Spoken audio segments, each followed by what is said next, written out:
You can't beat the classics.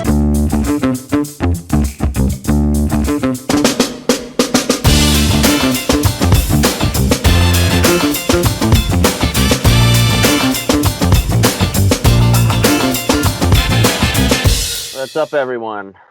Welcome to episode 6 of You Can't Beat the Classics podcast. We're keeping it rolling here, with a variety of movies. I like the way that we're selecting these. We're going to reveal how we select our next movie at the end of this episode, but we did it in a similar way in selecting this one because we were trying to think about where to go after the last episode, and we picked an interesting one, definitely. And as usual... One that John hasn't seen before, by the way. That's true. It took me 24 years to see this one. Yeah. But yeah, George and Mike are with me as usual for this episode. And today, guys, we're going to be talking about 1997's Con Air, directed by Simon West. Do you guys remember at all if the first time you saw Con Air? Yeah, I was a kid. Yeah. I mean, I definitely saw it on, like, when back in the day when, TV Guide used to roll on the screen and you used to, like, pick out what you were going to watch because TV Guide said it was going to be on at a certain time on a certain channel. It was a two TV movie for me already. So I didn't see it in the theaters or anything like that. I waited for it to be on TV. So, needless to say, when I'm watching it now, there is a lot that the TV edit does not let through. I saw it as a kid when my parents had Black Box. So we were stealing pay-per-view and all that shit. And I stumbled upon it by accident because I think I was watching some kid movie. And this is the same way I saw Blade for the first time too. When the kid movie was over, I'd go make something to eat. I'd come back to go watch something else, and then another movie's on. So I'm like, oh, I'll watch it. And I watched Con Air, and I remember laughing a lot. And now as an adult, I'm like, man, it's kind of fucked up movie. Yeah. Oh man, sitting down with this one for the first time, I was like, I think the reason I never saw this movie, it took so long to see this movie, is that honestly, I'm not the biggest fan of Nicolas Cage. The only movies I've seen with Nicolas Cage are like some not very good ones. Yeah. The one that comes to mind is like The Wicker Man. He was pretty hot though when this came out. He had 9mm. He had snake eyes. Yeah, he was pretty hot around this time. Face Off. Yeah, This was when he was prime blockbuster Cage, not Wicker Man or like begging for roles like in Kick-Ass and shit. Right. Yeah. But I mean, like, so also like part of this too, and I'm gonna start into it just a little bit, but he throws on this fucking accent in this movie. And like, that's my biggest complaint about the whole movie, because like, what's the point of it? But when you look at like all of his blockbuster stuff, he has like the very Nicolas Cage, like the way he talks, the way he fragments his sentences. Yep. And I think the director was kind of like, we need you not to be that Nicolas Cage. We need you to be like not the maniacal guy. We need you to be like the down south good old boy who's doing everything that he does for his wife and his kid. So he's like, we're gonna mix that up, and we're gonna give you an accent, and that's gonna change you from every other role you've done to this point. That accent, when I first heard him talking speaking the way he was, I was like, what accent is that? I know, yeah, it's not an accent. As the movie progressed, you just get used to it, because there's literally so much else happening throughout the movie that you can't be distracted by an accent anymore. I wonder if that's why he never did a Southern role again, because that accent was tough. It was trash. And like, so like to jump in just a little bit. So like, when he's reading the letters from his daughter and all that stuff, and I know that's a little bit in, but like, there's one line where he's like, "School is very important," and you're just like, that was terrible. like I don't know, did you just have like a slur? Did you just like stroke out in the middle of that? What happened? But like, even so, I think this movie has definitely made me, want to maybe explore a lot more of Nicolas Cage's filmography. Just because I was watching this and I was like, you know what? This is a pretty good movie. I enjoyed it. Yeah, it definitely has some good entertainment value. It's not if you're looking for like a Titanic type movie, like dramatic and very theatrical, that's not it. This is a good fun movie. This is like Expendables before Expendables. The Yeah. cast was amazing for this movie. Yep. I was gonna say that. Yeah, the cast Yep. was really good. I mean, you Yep. got Ving Rhames coming off of fucking Pulp Fiction. You had John Malkovich in the 90s, which was peak Malkovich. You had Dave Chappelle mixed in there. You had you had Machete in there, you know. Dude, the cast, when I was shocked by the cast of this, because it seemed like every scene I would see somebody and I was like, wait a second, I know that guy.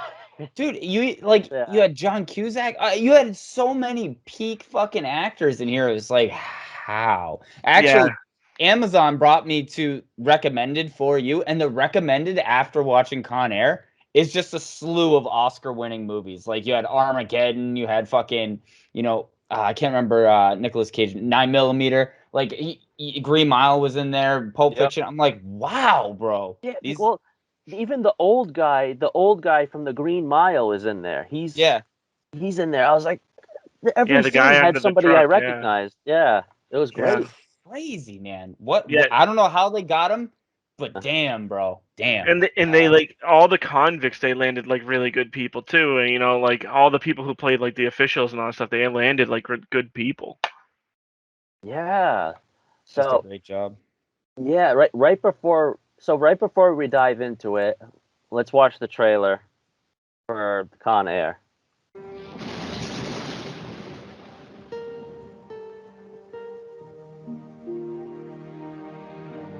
He's a U.S. Ranger. Highly decorated. Did a little hell raising when he was a kid, but nothing serious. He's defending his wife. Got in a drunken brawl. And he killed a guy. Could have happened to you or me. Serving the last of his sentence, Cameron Poe is playing home to his wife and daughter. Today's flight is a special one. We're populating Louisiana's Felton Penitentiary. These guys are the worst of the worst. See a lot of celebrities among us. I see 11 primetime lives, 3 Regents and floppy leads, and a genuine 2020 interviewee. What you looking at, punk? Nothing, I was just admiring your cage. But one wrong flight Admiring your cage can ruin your whole day. What happened? We caught the plane, man! Welcome to Con Air. Jailbird 1, you are not cleared for takeoff. And nobody on this aircraft gives a flying. The issue here is how the plane is brought down. Shoot it down. There are innocent people up there. He's got a little girl to come home to. He's been waiting for this day for 8 years. What are you gonna do? Where do you think I'm going, man? I'm gonna save the day. This your weapon. Take your seat. Isn't that your car? And say your prayers. From Jerry Bruckheimer, the producer of The Rock, Nicolas Cage, John Cusack, John Malkovich. Where are they gonna land this thing? How do you feel about the blackjack tables? On June 6th. Buckle up.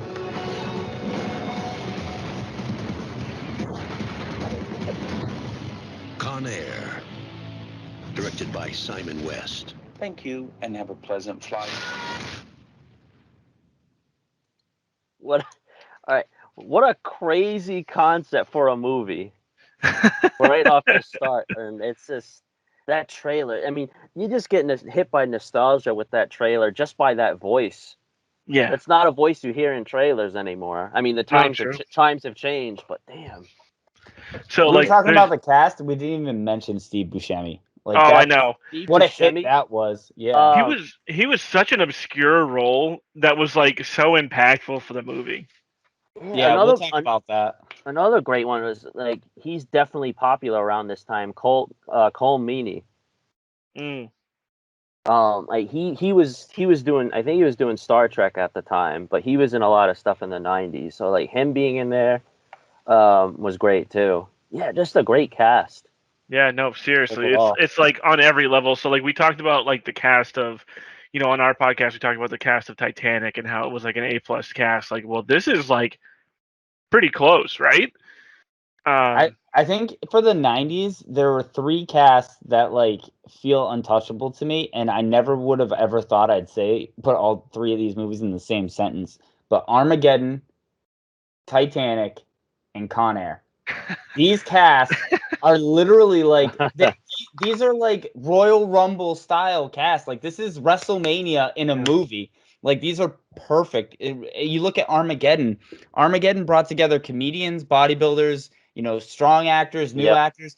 You look at Con Air. You have some very established dramatic actors in there, but then you have some like weird one-off comedians. Like who the fuck is Steve Buscemi, the guy from Billy Madison? Yeah, And seriously. you have Dave Chappelle, who that was a weird one.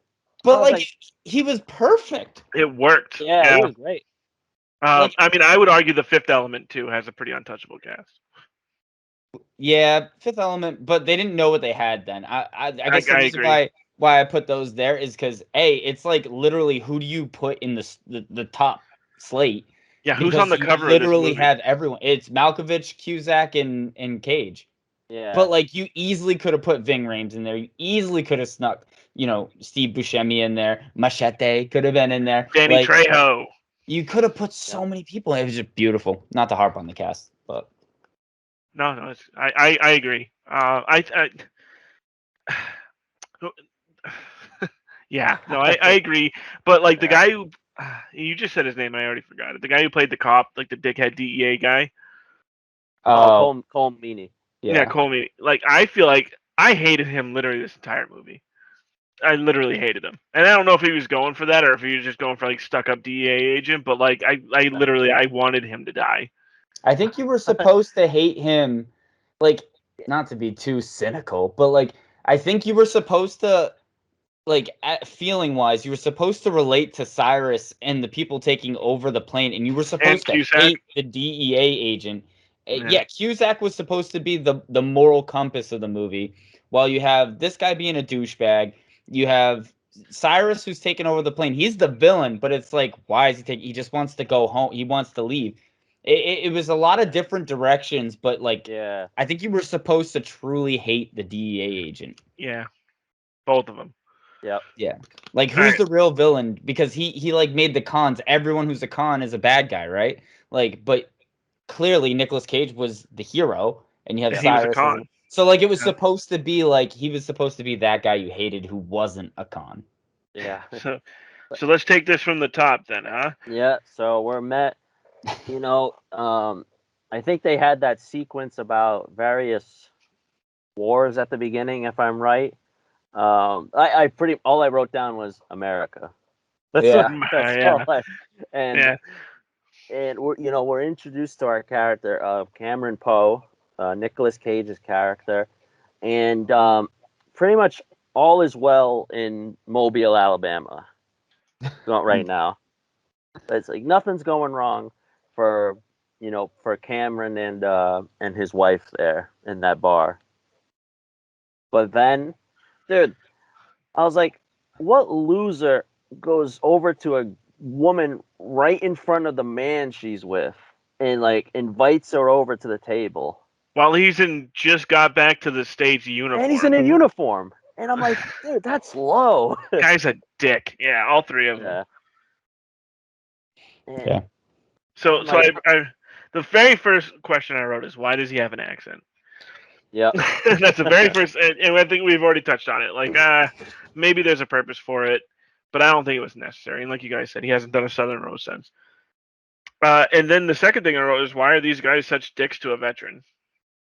Like, literally, he's a regular at the bar, sees her smooching with her boyfriend or husband or whatever they were at the time, and then he just decides to go cut in and like ask her for like inappropriate stuff. It's like, I don't know, that kind of irked me. Yeah, I mean, some people are douchebags, but I've seen weirder things in bars, so that part didn't really faze me too much. I was just like, it's a dick move. Yeah, just a dick move. Yeah.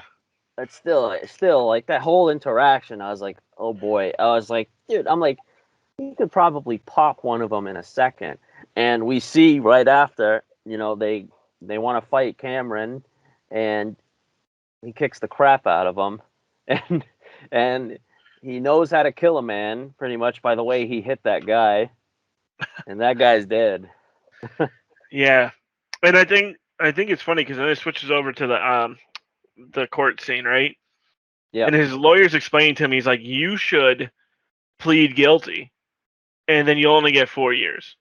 But then the freaking judge is like, you are a deadly weapon, and you can't be trusted amongst mere mortals. You're getting 7 to 10. So I thought it was funny. He's like, no less than 7 to 10. I was like, which one is it, 7 or 10? Well, dude, I don't know. Like the judicial system's all sorts of fucked up here nowadays. But like, I'm like, that long for manslaughter. I'm like, and it was self-defense. It was very obviously self-defense.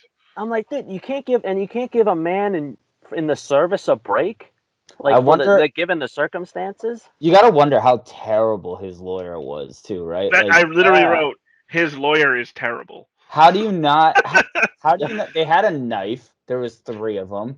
Like, how do you not win that? How do you get him to put in a guilty plea? Like, how do you get that to happen? It doesn't make sense. What judge in their right mind is convicting a ranger for defending his? Yeah, that part was a bit of a stretch, but like, yeah, I get it, right? They had to put him in prison, right? He had to be in prison for this movie to work.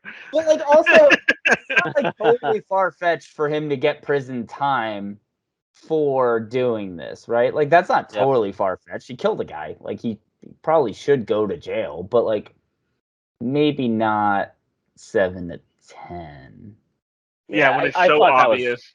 I thought that was a stretch. I'm like, dude, given the circumstances, he again a little bit far ahead, but like John Cusack's character says later in the film, like, could have happened to anybody. Yeah, and like, also, I thought about that.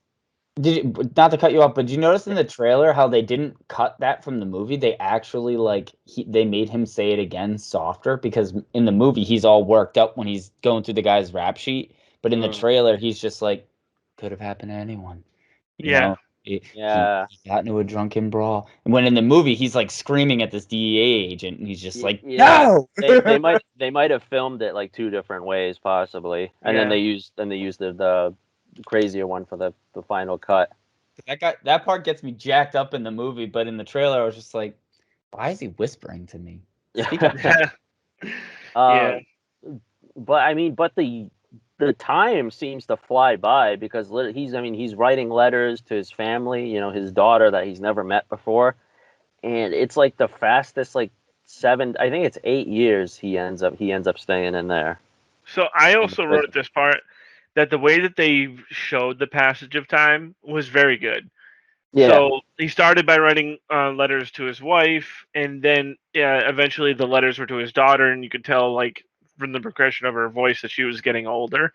I thought that was a really unique way to show a passage of time, because obviously his looks don't change except for his hair gets a little bit longer. So I thought that was really unique and cool, actually. This cellmate that he has, I wrote down, I'm like, is that Bubba Gump? It's Bubba Gump, baby. And I was like, it is Micheletti Williamson. Yeah, is his name. And I'm like, that is him. I'm like, yeah, that's like the first of like one of many familiar faces you see. Yeah, just as like pop up throughout the film. Essentially a cameo, but he's a pretty big part of the movie, but essentially he's a cameo because he really only does like 1 or 2 things this whole movie. Yep. Yeah, and then I think this is when we're introduced to John Cusack and Cole Mealy, and like, I think John Cusack introduces the idea of this plane, Cole Mealy being the DEA agent. I think this is when they were arguing about his DEA guy being on the plane, and be like, he needs a weapon. No weapons on the plane. I think that's where that argument happens. Yeah. Yep. And I really wrote on this. So like this whole time, like the whole beginning part of this movie, you just hate Cole Meany for everything that he is, right? he's stuck up. He's smug nosed. He puts his Corvette in the handicap parking spot. Like he gets his DEA agent guy on it, and the DEA agent that he puts on there is full of himself and everything else. And then, long story short, he sneaks a gun onto the plane on his DEA agent. Yep. So. Can we? No, I'm skipping ahead. Go ahead. But like, first thing I'm thought, all right, they want to transport a ton of prisoners by plane. Like, all right, what could go wrong? Yeah, because they have to stock a newly built prison, Supermax prison. I'm like, what an insane dude. I'm like, what an insane idea. I'm like, I bet you this movie is the reason like that concept doesn't exist in real life. It has to be. Like, I you mean, don't hear about that. How do you not arm? Why do you arm the pilot? Right? Like, what is the pilot gonna do if the prisoners escape? What is the pilot gonna do? Why not give one security guard a gun and literally just have them sit in the back watching everyone? And like, if someone somehow escapes, bam, dead. Like, I mean, it's not like these prisoners were put in like just their seats with no handcuffs. They were put in with handcuffs. They were put in with chains and everything. Some in cages. One thing I was thinking about with a gun on a plane, I was like, you know what? This is a really like fortified plane. Like this plane is ridiculous. But I was thinking, I'm like, maybe they were worrying about shooting a gun when they were in the air and like making a hole in the plane and then like compromising like the air pressure inside.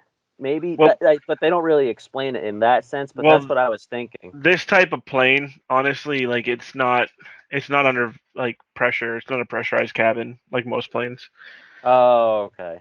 So like they're not really worried about the gunfire, and like that's why the thing it had a hole in the side of it was still flying because it's not one of those planes. But so it's also really different, and this is a huge thing. Like the mid '90s planes in the mid '90s compared to planes now, like cockpits in planes in the '90s didn't even lock. True. Yeah. So it's like very different back then. Yeah, I mean, it's pre 9/11. This is pre 9/11. This is pre flight safety standards. This is pre everything. Yeah. Not to mention this is a private airplane, so like it wouldn't need all the stuff that a commercial one does. But they didn't even have locks on cockpits back then, and they used to bring kids from the cabin up into the cockpit to see what the pilots were doing. Mid-flight. It was like wild stuff back then that you just think about now. You're like, wow, I can't believe that stuff happened. Wow. So, wow. Now the whole. Well, we're gonna get to it in a second, but like the whole gun thing is just like totally understandable why you wouldn't want additional firearms unaccounted for. And this DEA agent guy is just like, no, my guy's gotta have one. He doesn't get on that plane unless he has a gun. When in all seriousness, he was put in. I don't think we talked about this. He was put on the plane to get information from a guy. What the fuck does he need a gun for? I don't know. Anyway, go on. The other thing is too, like, did he even sit next to that guy? Yeah, like he gets put on the plane, he's in his shackles and everything else. Like, where the hell was the guy that he was supposed to talk to? Because he was sitting in a row all by himself. Yeah. I have no idea then. I don't know. I think this is when they're introducing like all the various prisoners and like all the bad shit they've done and everything. I was like, one of the prisoners is Marcellus Wallace. Yeah. Yeah. The Marcellus Wallace. Yeah, and he's like a black supremacist. Right? Yeah, dude. And then this is when you're met with the surprise. I mean, the surprise now of what? Dave Chappelle? You're like, what? So it's funny. That's literally what I wrote, like with like a bunch of question marks and exclamation points, because I'm like, what? Dude, it worked though, because like he was just like a little skeevy guy. So it's funny. Like I actually wrote during this part, I'm like, this can't be how they transfer patients. This can't be how they transfer convicts. Like, because like they're walking out of the bus one by one, and then they're getting like the walking to the ring boxing stats on their way in. You know what I mean? Like, it's just funny. He's like, this guy's certifiable, killed 30 people and ate them all. And, it's just like as they're walking to the plane, I'm like, this is wild.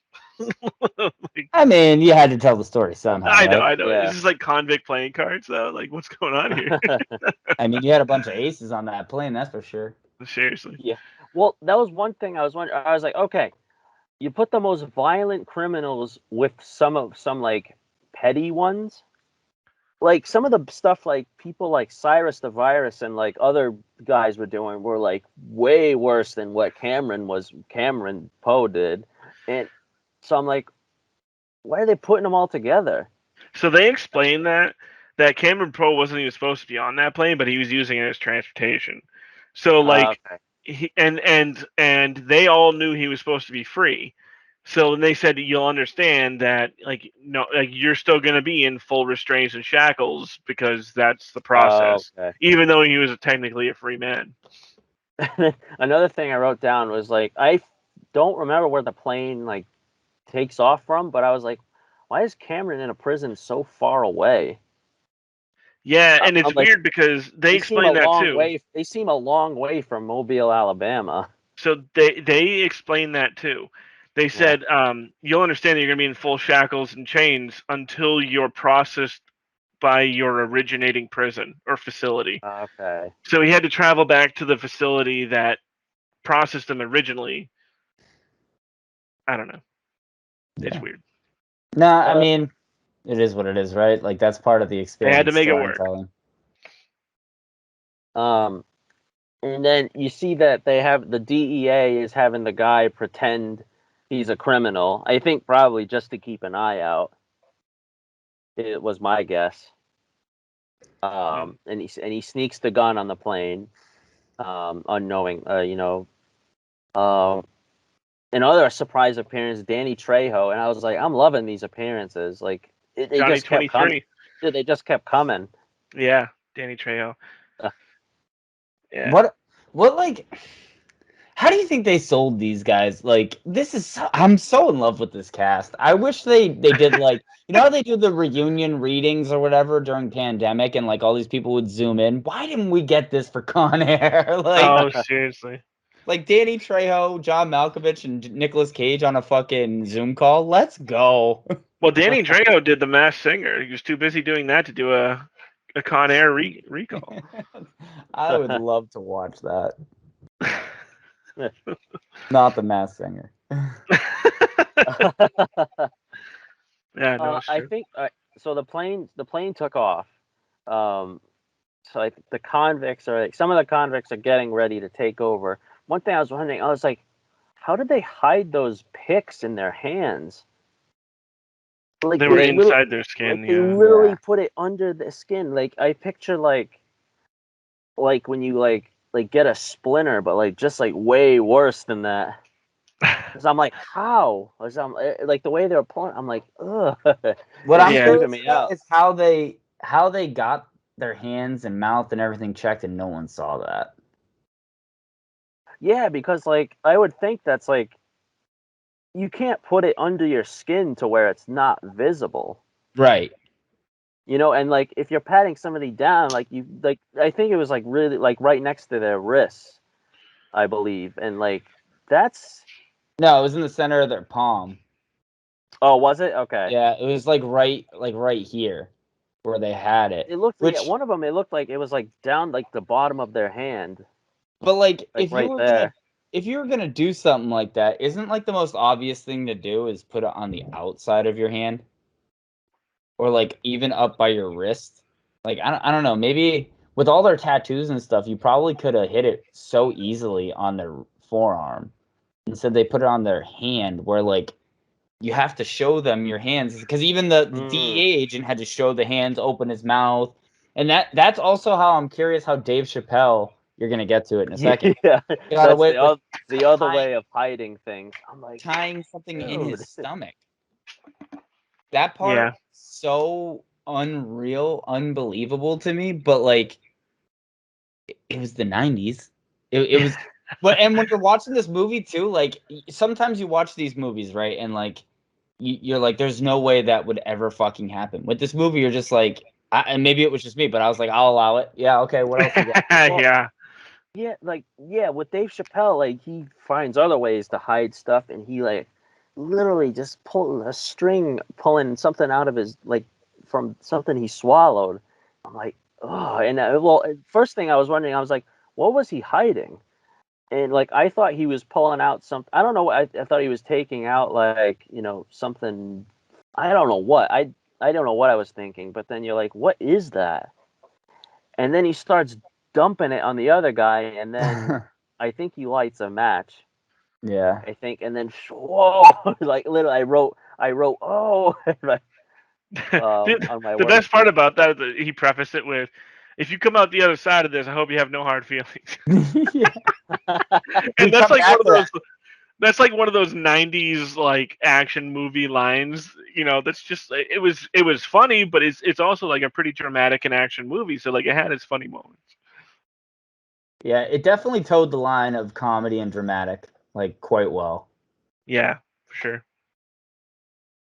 Yeah, and I'm like, all right, so the prisoners have taken over the plane. I think this is where the DEA guy like tries to do something. But dude, this dude picked the wrong time to Yeah. try and do So something. what has happened first is they lost the plane first. Like the plane gets taken over by John Malkovich, Cyrus the Virus. All the cages get let open. Yeah. They take over the plane. They lose the plane, and then when the plane is under control of the convicts, then Dave Chappelle goes through and he starts unlocking everyone's chains to get them out of their seats, and that's when DEA guy douchebag picks the worst time in the world. So I have a question about this, right? After watching it extensively, did he pick that time? Because I said the same thing. Did he pick that time though? Because when Dave Chappelle released his leg restraints, he was afraid that Dave Chappelle was going to see the gun. Yeah, that was a concern that I had too. Yeah, by the way, they think the camera angle was too. It was looking at his legs. That's probably what he was thinking there, because like, hey, he's probably gonna see this gun, so I gotta act now. Yeah, that was like my after seeing it so many times, I've finally come to the realization that maybe that's what they were going for. Like he didn't have a choice; he had to use the gun. He probably thought, well, hey, this it sucks to have to do this now, but no choice. Yeah. But also too, like when you do that, right? You've shown the gun. You said, which is so fucking stupid. Freeze. At that point, you're pot committed. You probably have 9 shots in that gun, right? Maybe 6 to 9 shots. You just start firing at that point, don't you? You're not in it to fucking survive and take these people back alive, right? Like there's 20 of them theoretically, right? There's got to be at least like 15-ish prisoners there. All the guards are down at this point now, right? The only other person with a gun is the pilot. So if you start firing off rounds and taking people out, the pilot's going to grab his gun and come out. Or was the cockpit taken at that point? That already happened. Because when they first take over... Oh, yeah, because John Malkovich had the gun. And then they shoot the 2 guys that are sitting right in front of the cockpit on accident.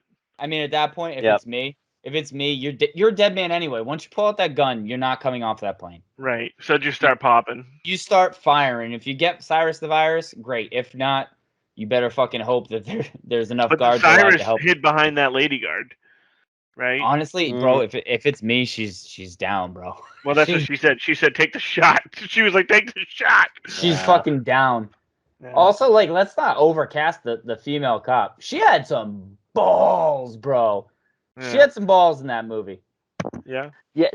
Well, speaking of her, like, I didn't think that Cole Meany was like the worst guy. I thought Danny Trejo's character was the worst guy.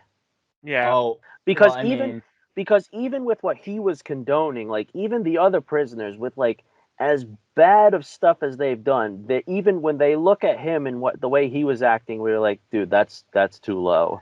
Go ahead, Mike. Now you go. I was gonna say Danny Trejo was probably like S tier criminal, because you're right. Even Cyrus was like, can you fly? So yeah. I mean, if Danny Trejo was bad, not now. Steve Buscemi was fucking. We're gonna get to Steve Buscemi's performance. Steve Buscemi was fucking insane. Like made me kind of question my life a little bit. Like Steve Buscemi was insane. Garland Greene. The way Nicolas Cage said, "Hello, Garland." Garland. But like Am I right? Like, Machete was bad. Johnny 23 was a bad guy. Even Cyrus, the scum of the earth, whatever, was like, no, you sit the fuck down. Like, we need to control you.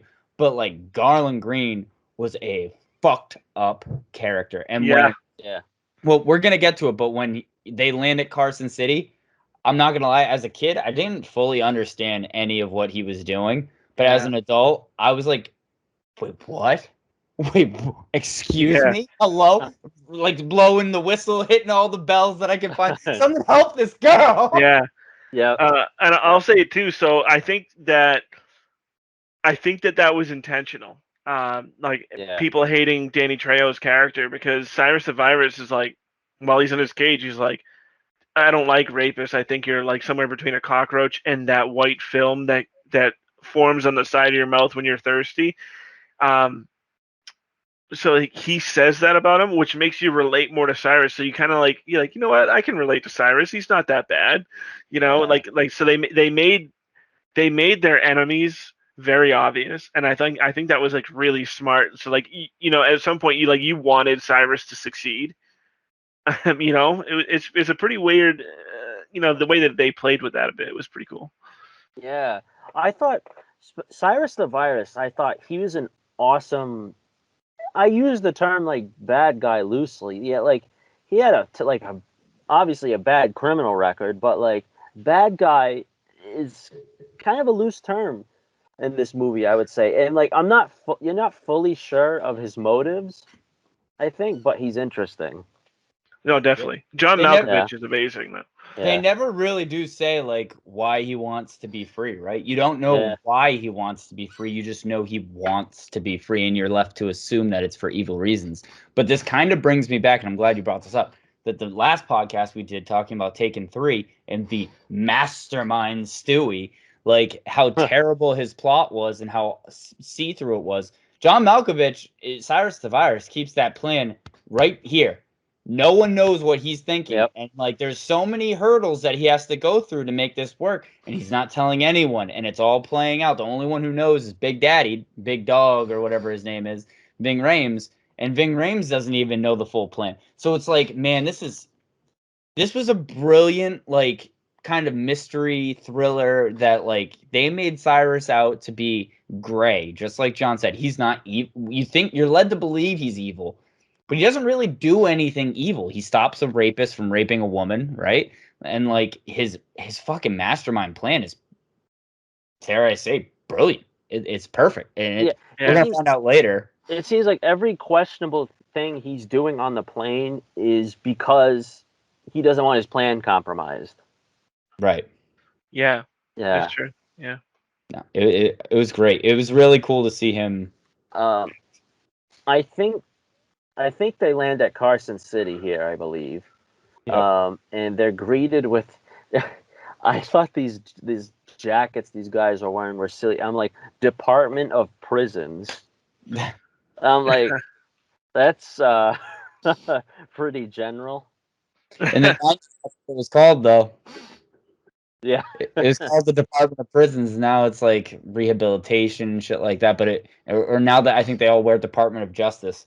Or corrections, right? Yeah, it was Department of Prisons, though. I had to Google that. Oh, it was? Yeah, no, that's really what it was called. Oh, I thought that was a movie thing. No. So I looked it up because I was thinking the same thing because my job, I worked with those types of customers, and I was like, is that really how America was? Yeah. And that's what we called it. We didn't call it corrections back then.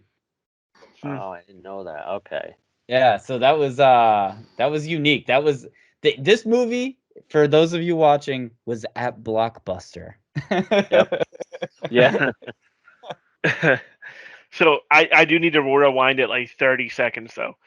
So this is the part where they say we need volunteers to get off the plane, and the dude that he's with, Bubba from Bubba Gump. Bubba Gump here. He's having like a full on like insulin attack. Like where he's going into like diabetic, comas and all that stuff. So he tries to get off the plane with Cameron Poe at this time, but then they won't let him get off because he's black and they're expecting white people. So makes sense. It's explained. But then when Cameron Poe changes his mind, Cyrus is just like, yeah, okay. It's like when he figured out that he was going to get taped up and gagged and all that stuff, and he wasn't going to be able to scream for help and stop him, he was like, nah, I'm going to stay on the plane. And you're like, I feel like the criminal mastermind that is Cyrus of Iris should have seen that as way more suspicious than it was. Also, though, you're leaving out that they had a bit of a moment with the DEA agent. Oh, because he talked to him and yeah. Cyrus does believe right now that he does want to be here, and that he volunteered with Bubba, and he wanted to go. Both of them go, and I think he called him a racial slur, so I won't repeat that. But Cyrus said you can't go because they're expecting 2 white guys or 3 white guys. So that's when he was like, "Nah, I'm gonna stay with my friend. I want to stay with my friend. And then he lied and said that he has 15 more years and he wants to get out.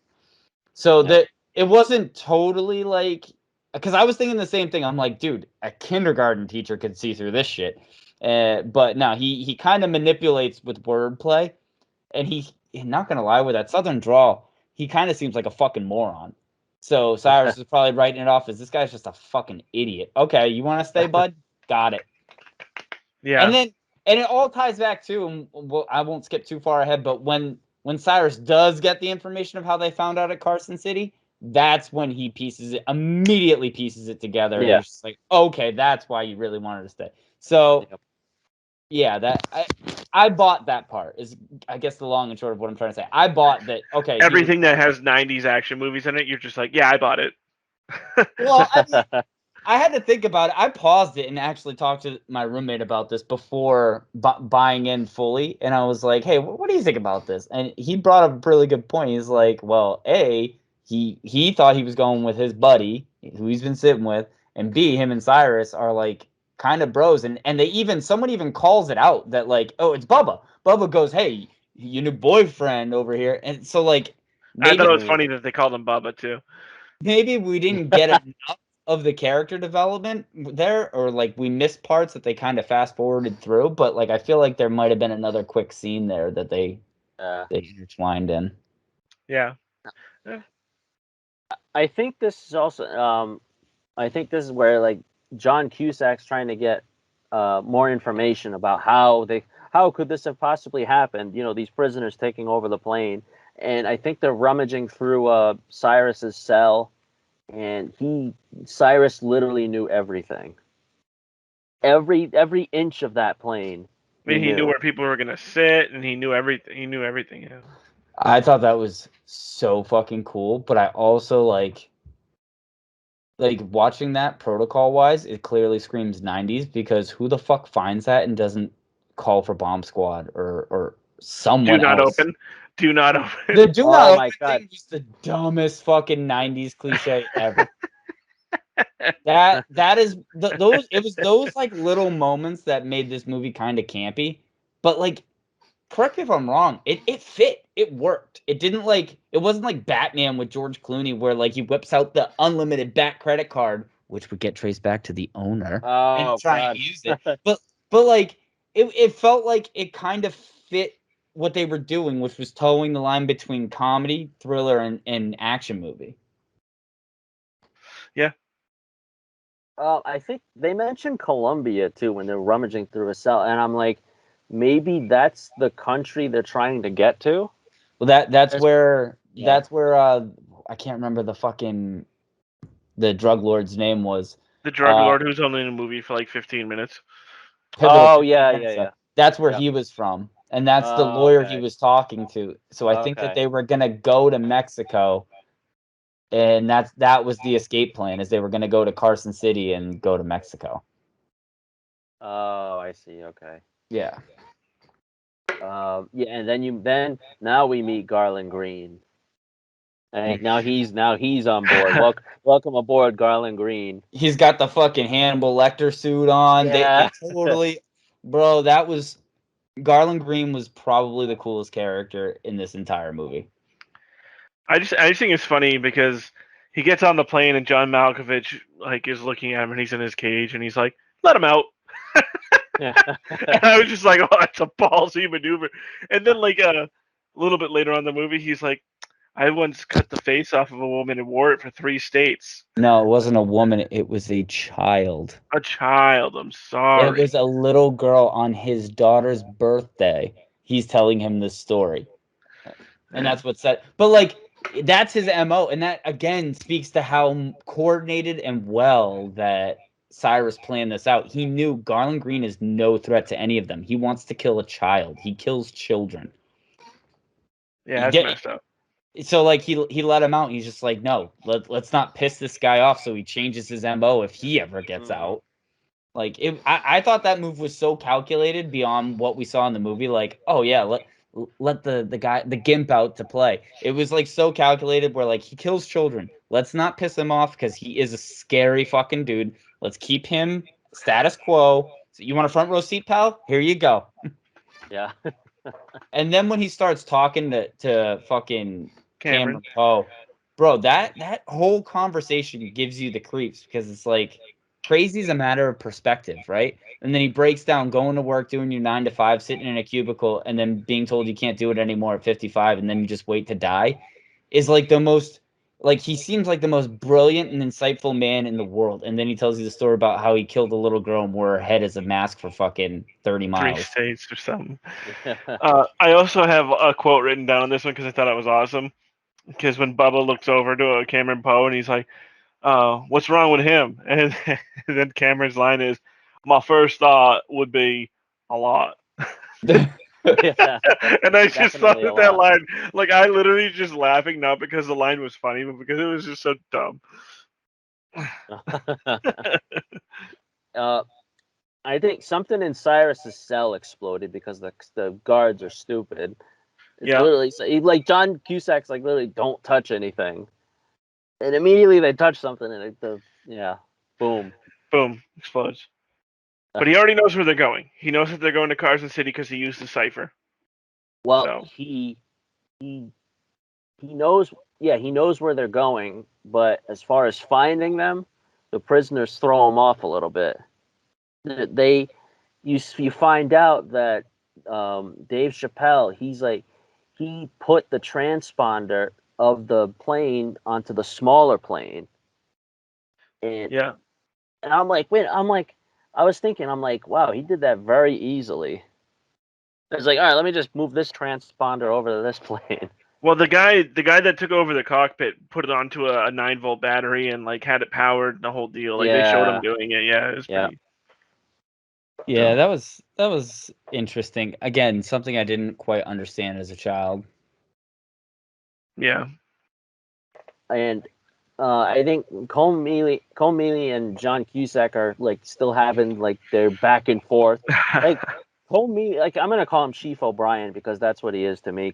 Star Trek, yeah. So he's Chief O'Brien's arguing with Cusack. Like he's a guy that wants to get things done, and like John Cusack's character is like he's just taking way too long to do stuff. Yeah, I mean, we don't know, too, how far away Cusack's office is from the prison and how much information he's finding. It just seems that Cusack's being written off as, like, an idiot because the plane got taken over. Mm-hmm. Right? Yeah. And, like, his captain or chief or whatever, who stood by him and calls him, like, the best of the best and whatever, like, wrote him off so quickly. It was kind of insane. Like, we have the transponder. Okay, but why did you need to go as well with the DEA? It like a lot of that didn't make sense. Also, if John Cusack knows they're going to Carson City, why is he going alone and not calling anyone outside of the people that he knows are going to the transponder? That part. So this part was wild to me too, because like he knows they're going to Carson City. He tries to tell them, and they're ignoring him, and they just continue going after this sightseeing plane, whatever. How then? Because their whole plan was to go to Carson City from the whole beginning, right? And then to go to that like little thing in the middle of nowhere. How does Cusack beat him there? They're in a plane, and they took off 15 minutes before he figured it out. He gets in the Corvette and beats him there. But they went the wrong way initially. Oh. Yeah, because they followed the smaller plane. Right, but at no, first. I'm talking about the convicts. How does John Cusack beat the convicts there? Yeah. Oh, you're right. Yeah, you're right on that. Yeah. I don't know how he beat him there. Dude, yeah, he floored it with that car. It had to have been like a timing thing where he knew, like, they must have taken a different route to get to the Carson City due to traffic or due to whatever. There might have been something along the way that they just actively avoided. Yeah. That's the only reason I can think of, or that wherever they went to go pick up the prisoner, wherever they went to go get like the new pilot, was further away than Cusack was from Carson Yeah, City. maybe. So like they never really dive into that, but when I was watching it, I did notice that too. I was like, the timing here is Suspicious. Yeah. One thing I wanted to ask, I wrote it down. I was like, all right, what would you do to get the plane down? Would you go the shooting it down route or the John Cusack's way of like, hey, we can try to get this to land safely first because there's innocent people?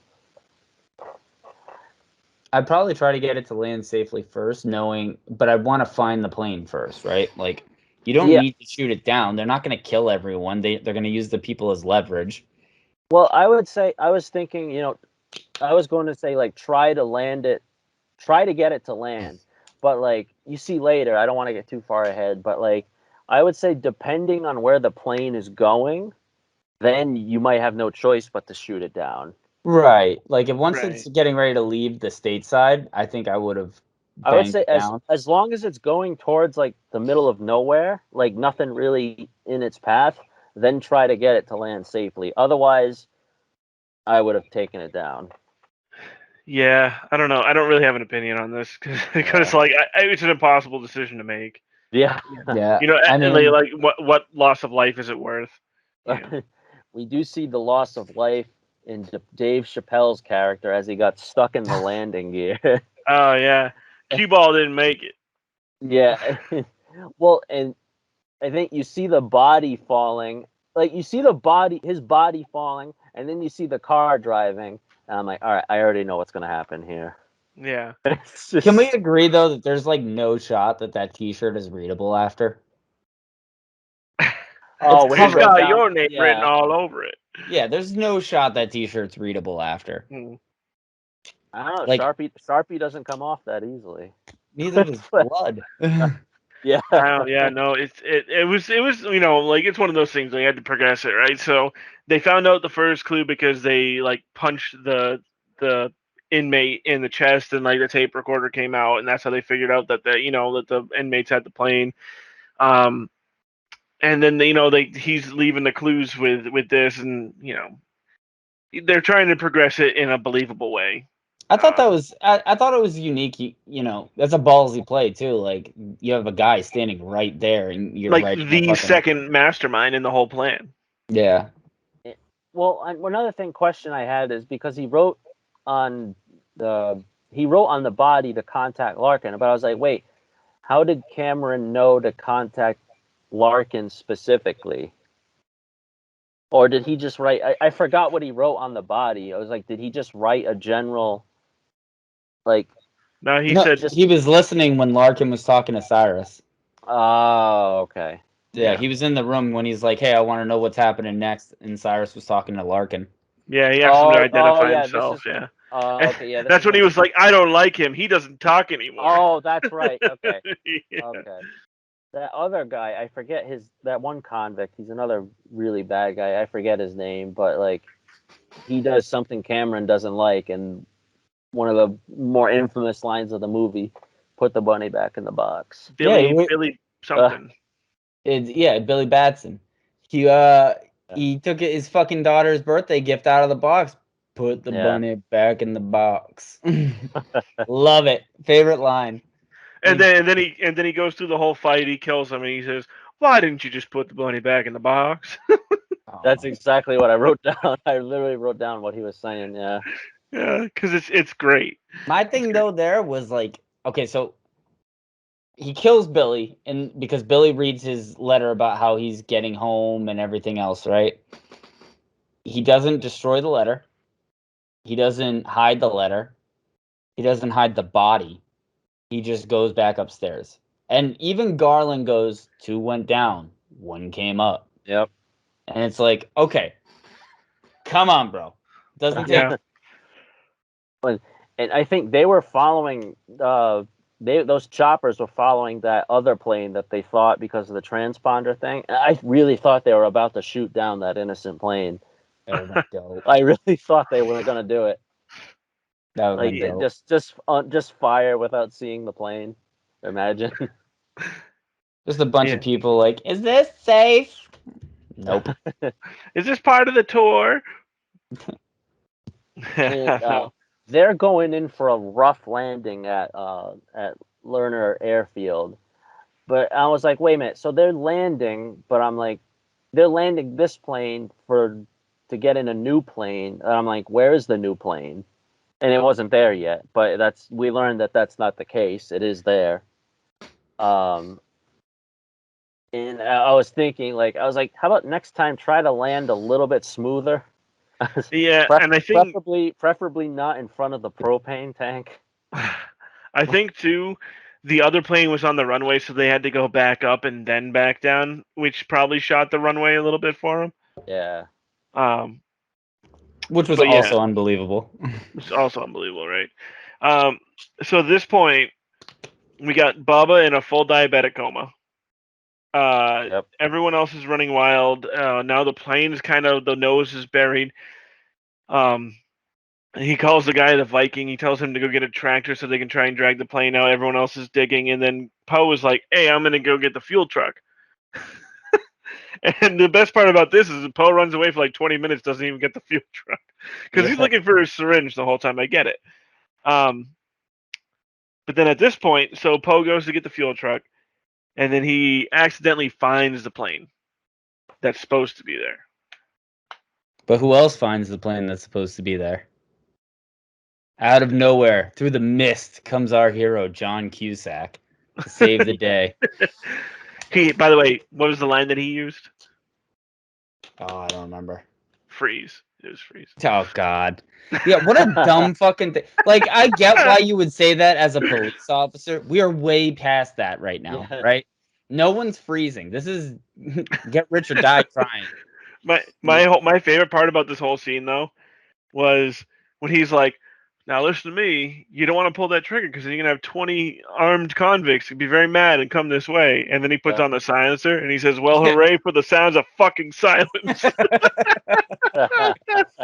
Very underrated line. Oh man, I love it. Well, this part when he's talking to Cusack, I was like, Cameron, like Nicolas Cage's character says a line, and I'm like, I've heard that before. And that was what I was telling you guys earlier, that another movie took that line. Like, they spinned it around a little bit. And I was like, they took that from Con Air? I'm like, what? And I'll show you the line I'm talking about really quick. I've been waiting for this all day. In a minute. Listen, Poe. Can I lower this? Go ahead. You gonna lower This yours? one. Sorry, boss, but there's only 2 men I trust. One of them's me. The other's not you. That's a good line too. That line. Yeah, that line got taken from I mean, if you're listening and you don't know, like, I'm a huge fan of like Godzilla. If you don't know, and I was like, wait a minute, I've heard that line before. Yeah, and this is where that line. I saw that line.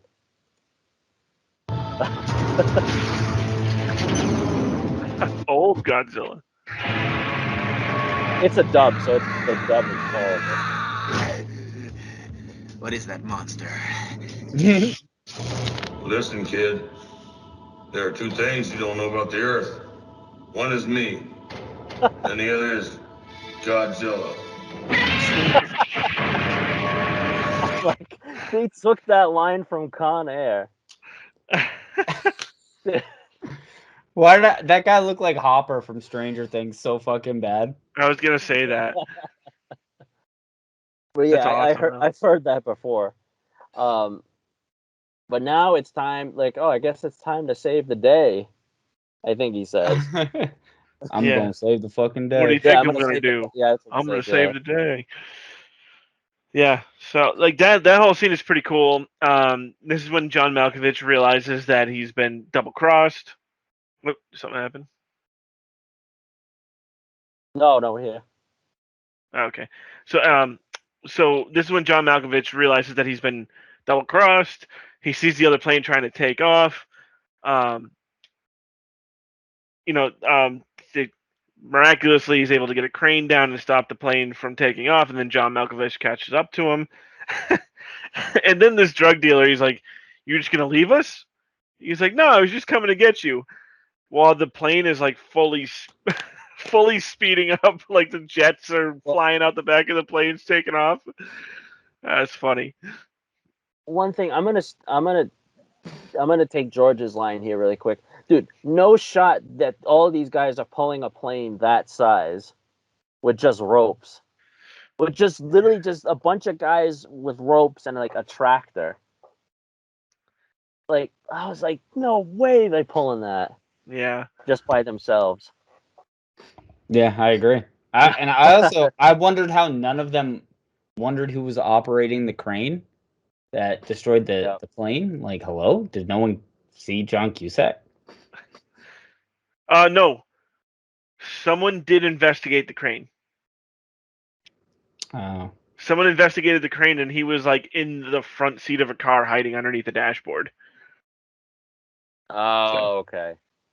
So that did get investigated, yeah. Okay. Maybe I watched like the extended cut because I saw a whole bunch of stuff that you guys didn't see.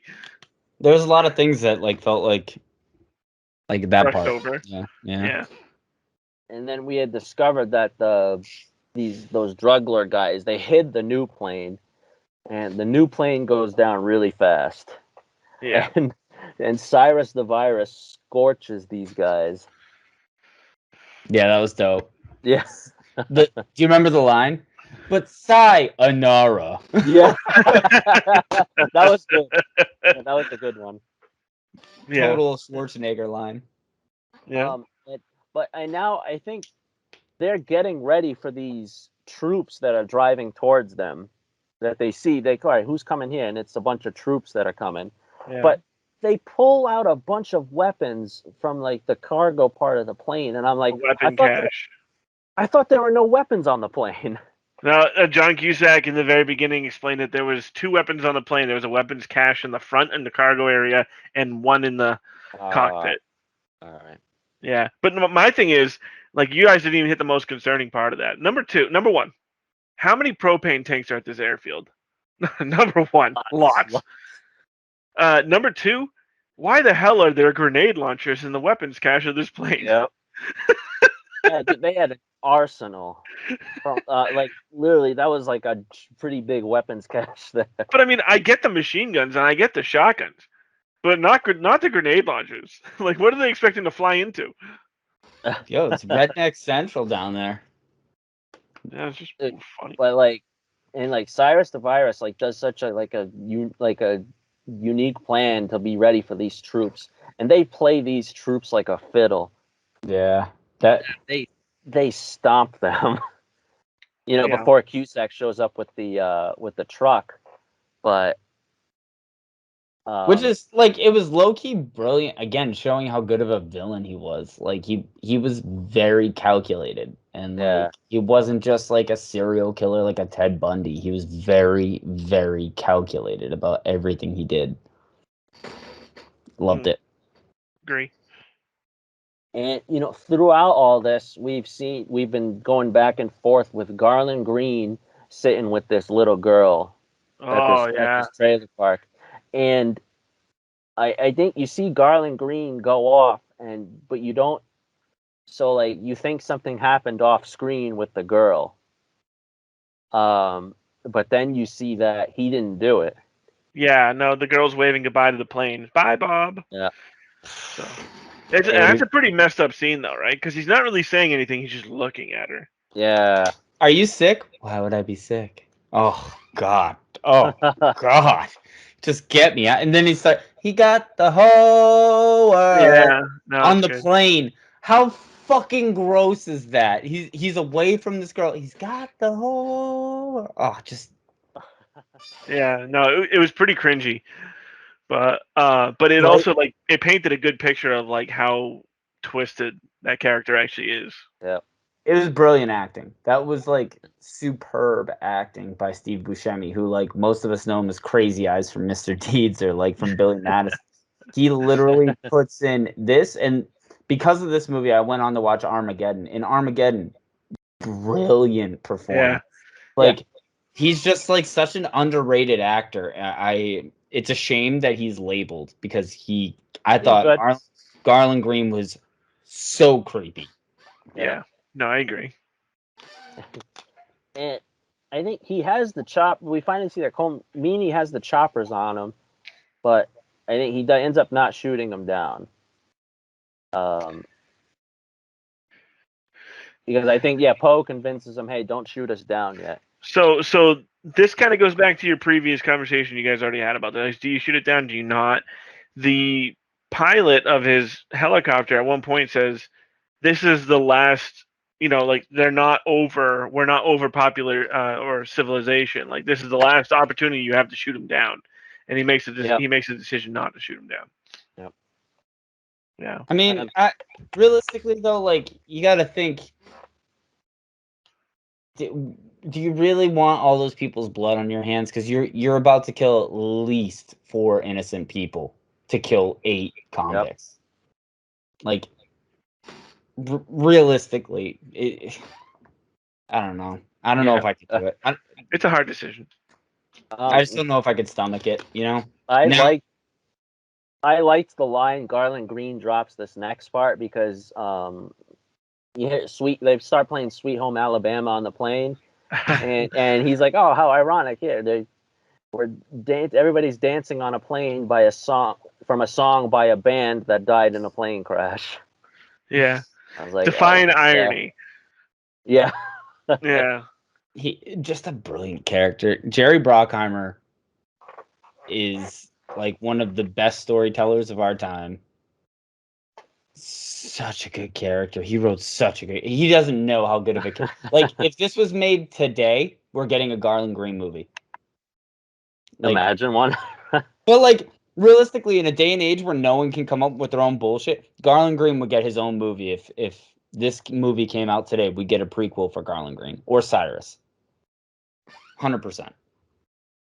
And it's amazing. Now, I think they're finally getting the attack choppers on them, but Poe's trying to take over the plane now, and this dude withstood a bullet in his arm. He just ignored it like it was nothing, and he ends up to get in that cockpit. He just gives a slap. Oh, to the transgendered male. Yeah. Yeah, that was funny. That was a weirdly. I don't think it was supposed to be funny now, but it was really funny like in the 90s when they made it. One thing I forget with this part, I was like, wait, what was Cyrus doing? Like, did he get knocked out or something? Yeah, the lady cop knocked him the fuck out. Oh, yeah, okay. And then I was like, how Poe got into that cockpit like quickly? Yeah. The lady cop knocked him clean the fuck out. Yeah. Okay. Because, we skipped over how Machete was trying to rape her. Yeah. Poe pulls him off, and then Cyrus shows up and is like, I think he's choking the life out of Poe. And she calls his name, and then she knocks him the fuck out with like a fire extinguisher. Yeah. Yep. And then they handcuff him in the cage above his head, which plays into something that happens later. Yeah. They handcuff Machete. Yeah. Machete. Yeah. Well, this is one thing I forgot. I think we watched the trailer before we recorded this too, but like I was like, you see Las Vegas pop up, and I'm like, wait a minute, he's gonna crash on the Strip?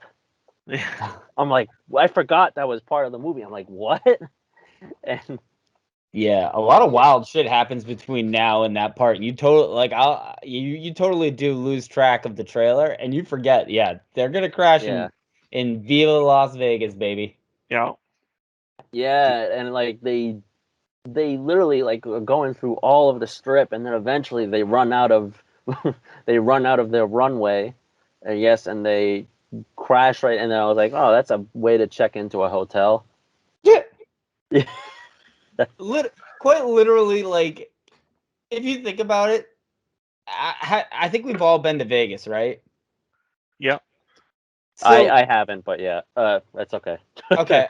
He also crashed on the old strip, not the new strip. Yeah. So, like, even just thinking about, like, if you saw a plane crashing in Las Vegas or, like, coming down on the strip, you'd probably just be like, oh, wow.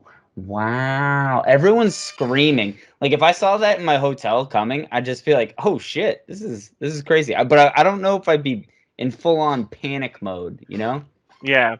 And it's also crazy because, like, so they start coming down, they take out, like the hard rocks, guitar, and all this other stuff.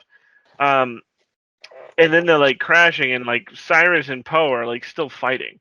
Like, when all this is happening. And it's crazy. Yeah, I mean... Because Bubba got shot. Yep.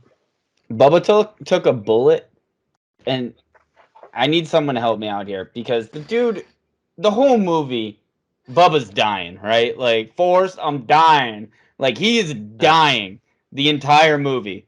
He finally gets a little bit of help with his shot, and he takes a bullet. Like, this dude was an NPC if I've ever seen one. He was not going anywhere. Like, yeah. He definitely should have hopped out of that plane and grabbed a table and just started playing. Yep. That's So then all that stuff happens. They crash, and then the convicts start coming out of the crashed plane. People are starting to try to escape, and then they look over. So Cameron Poe walks out, and they look over and they see a fire truck driving away. And the only thing that Cyrus of Iris needed to not do was be on top of the fire truck, and that's exactly where he was, and everyone could see him. So I thought that was just like, okay, I get it. Like, he's kind of getting away, and you need to make an excuse for them to have like a chase scene in this movie. So I thought that was pretty clever of them, though. Like, everyone thought they were dead, so Ving Rhames and Cyrus sneak out with the pilot. Yeah. And they're wearing police uniforms, so it's not totally unbelievable that, they could slip through the crowd. Yeah. I thought it was pretty cool how they hop on a fire truck. They just take the fire truck. What I didn't think was totally believable is that, A, no one noticed them taking the fire truck, right? They just hopped in and took it. And B, that, like, just two people went after him? Like...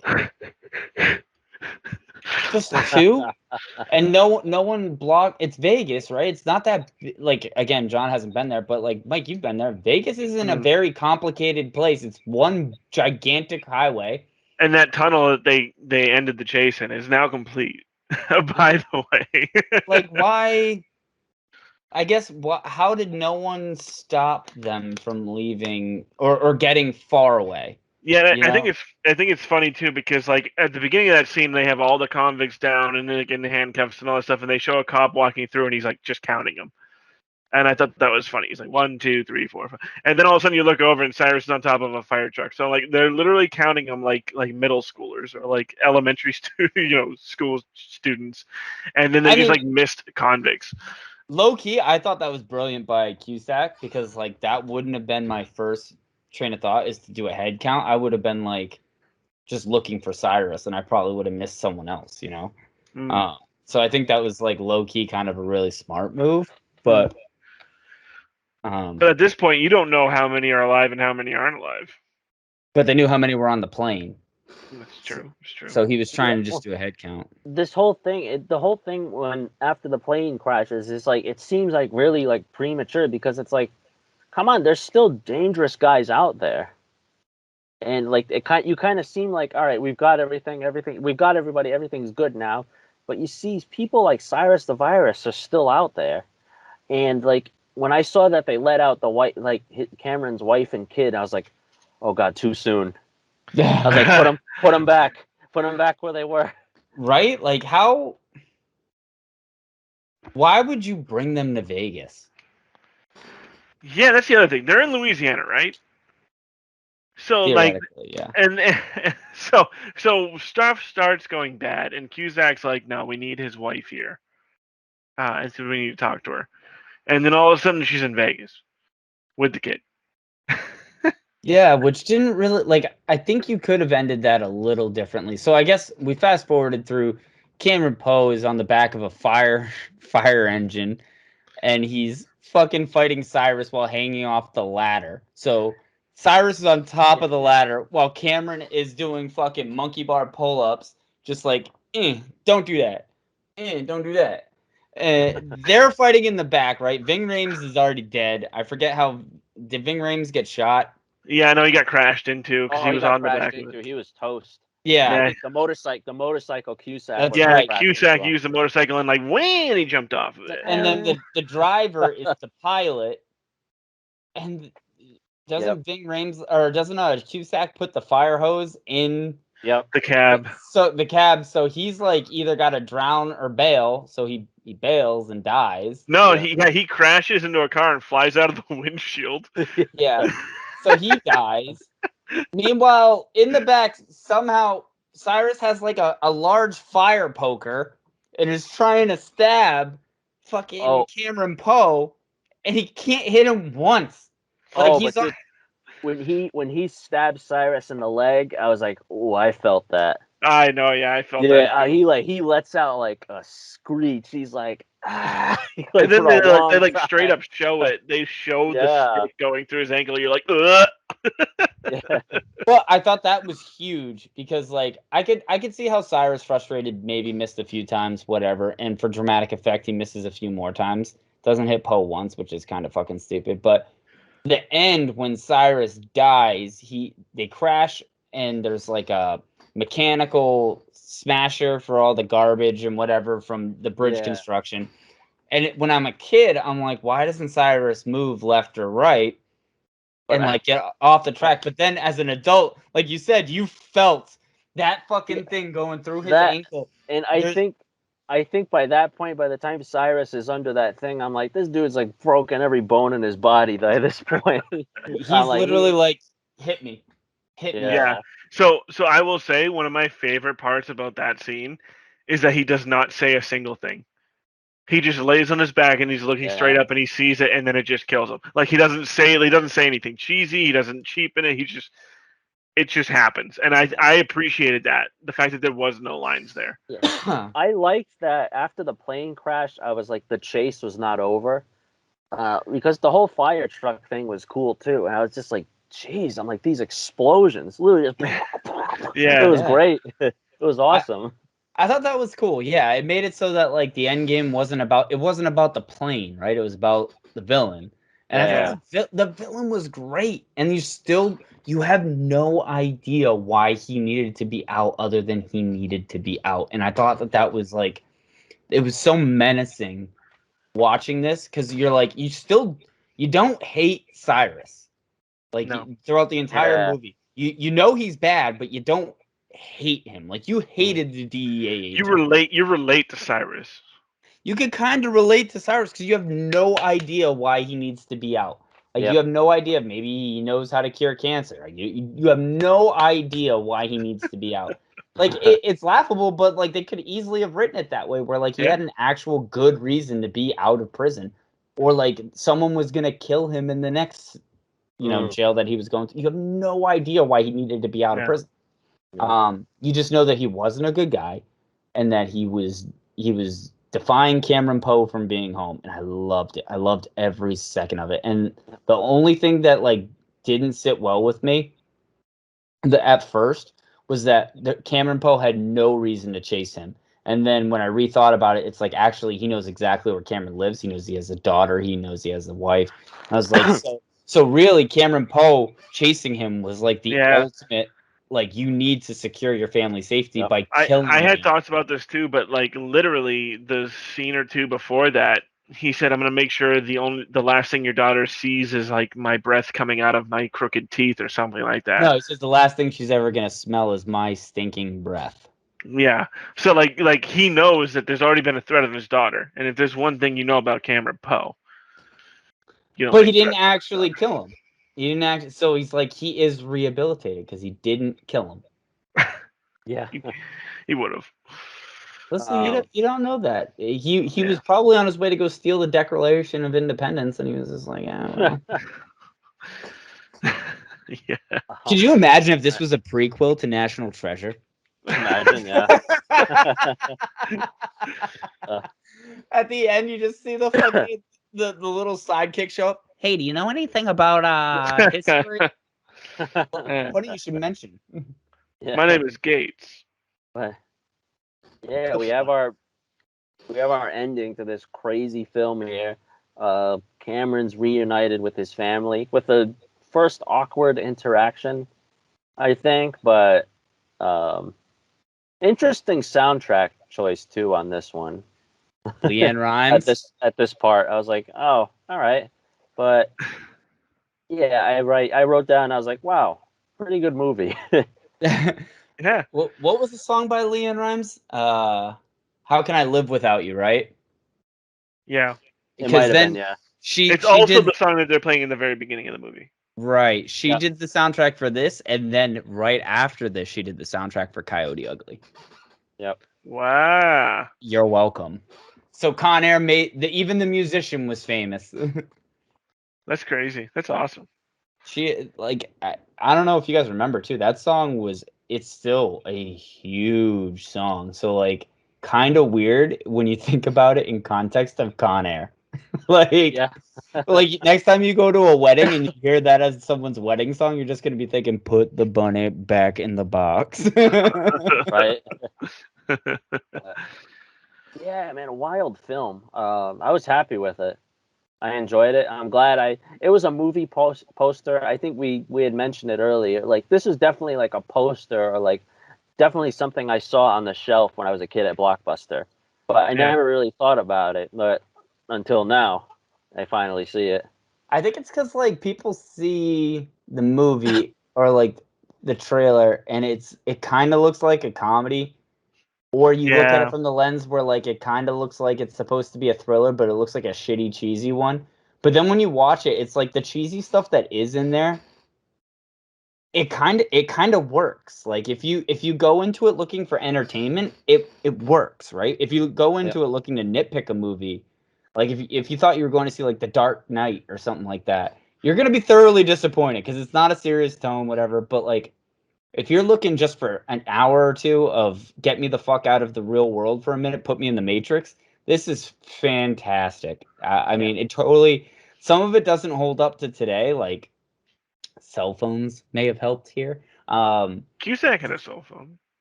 Yeah, Cusack had a cell phone that was bigger than the fucking stick he had shift an on old that like car. radio. He had an old like Radio Shack, like Nokia, or like Nokia, like fat cell phone. Yeah. He needed like a backpack to carry it around, but like I mean, even the pilot or anyone having a cell phone makes that a different experience, right? Or anything. So, or a computer, like an actual computer.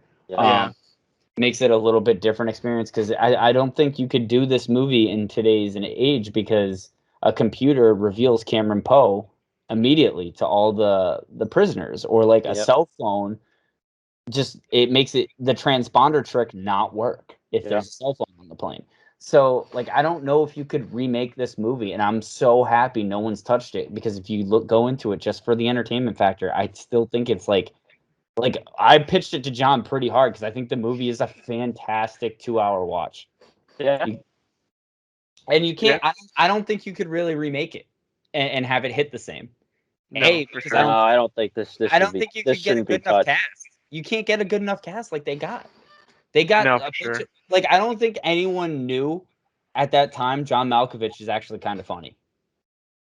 And I don't think anyone knew at that time that Steve Buscemi can be in a cast with these guys and actually act.